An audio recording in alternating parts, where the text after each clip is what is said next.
Have you ever really thought about how someone goes from being just a kid on a street corner to the absolute head of a huge criminal organization? Well, it's not random. It's actually a structured, 7-level climb up a ladder that is, well, incredibly dangerous. So let's break down how it all happens, step by treacherous step. And it all starts right here, not with some big dramatic moment, but with a quiet, lonely watch. This isn't a scene out of a movie. This is the very first step. It's basically the interview for a job where the stakes are, quite literally, life and death. So, we're going to walk you through every single level of this hierarchy. We'll go from being a completely disposable lookout to becoming an almost untouchable ghost king. This is the real anatomy of a criminal career path.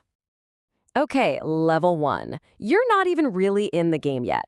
Think of yourself as an applicant, and this is your audition. The organization wants to see 2 simple things. Can you stay awake? And more importantly, can you keep your mouth shut? Your job title is punto, which means lookout. But your status, they call you furniture. You're basically an object. Your one and only task is to watch for trouble. Cops, soldiers, rival SUVs, and text a single emoji. That's it. You are the organization's very own human alarm system. And this right here, this simple trade-off, perfectly captures the logic of this entire world. The potential reward is next to nothing. $100 a week, maybe. But the price for failure, for falling asleep, for talking too much is absolute. You just disappear. So, you pass that first test. You get a promotion. You're not furniture anymore. You get to be a person. The only catch? Now you also get to be a target. Welcome to level 2, earning your stripes. Now, how you get in for real? That varies. For a street gang like MS-13, it's a brutal physical test. You have to survive a 13-second beating. For a cartel, it's a test of your nerve and your smarts. Move half a ton of meth across the country, hidden inside watermelons. Once you're in, your role gets a serious upgrade. You're at level 3, the enforcer. They hand you a gun and a list of local businesses. Your job is to collect the tax, the protection money. And if someone refuses to pay, well, you correct them, which is a very clean word for some very brutal violence. So you might be asking, why take on all that risk? Well, just look at the jump in pay. You go from making maybe $100 a week to $1,500. All of a sudden, you're making more in 1 week than your parents might make in months. That right there is the hook. But here's the trade-off, and this one is permanent. The moment you become an enforcer, you're not just some kid from the neighborhood anymore. You are a name, a face, and a file in a police database. From this point on, a 20-year prison sentence is your constant shadow. So you survive the streets, you prove you're loyal, time for another promotion. Welcome to level 4, middle management, where the problems get way bigger and a whole lot more complex. As a cell leader, you are basically running a business. You're a manager of maybe 40 people, you're a logistics expert moving massive amounts of product, and you're also the head of HR, which means disciplining employees with violence. You're responsible for the entire operation in your territory. And the pay absolutely reflects that responsibility. The source material estimates you're taking home around 10% of the revenue you generate. This could mean $100,000 a month. The financial pull is just staggering. And this really gets to the duality of this life. You can provide for your family in ways you never ever dreamed of. You can buy your mom a house. But at the exact same time, you're living a complete and total lie. Where the money comes from is a secret you can never ever share. And that creates this deep, isolating crack in your personal life.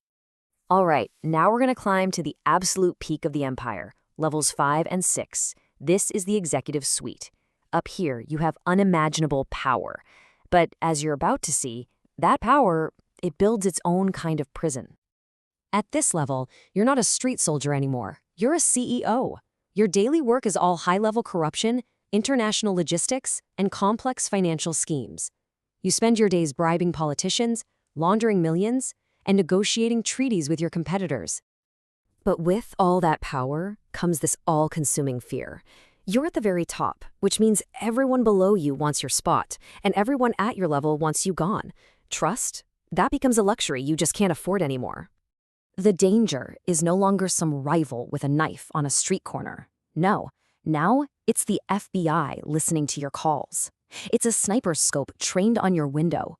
The threat could be the bodyguard standing right next to you, or maybe even your own brother. This contrast really nails the central paradox of being the Ghost King. You have infinite resources. You can buy anything, anyone, but you're trapped in this golden cage. All the simple human things, like seeing your kids, mourning your parents, just feeling safe, they're gone. Forever. So, after all that climbing, all that risk, and all that bloodshed, where does the journey end? Well, Level 7, the final destination, it's not a promotion, it's the inevitable end. And there are only two ways out. This slide lays it out as clearly as it gets.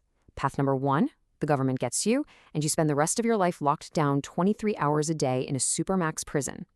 Path number 2, the streets get you, and your life ends with a bullet from someone you probably trusted. Either way, your freedom is over.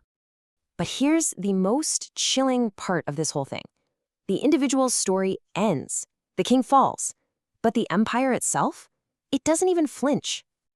It just forces you to ask, looking back at this entire climb, from that plastic chair all the way to a concrete cell, what was really gained? Was any of it truly worth the ultimate price? Because the system is designed for one thing: succession.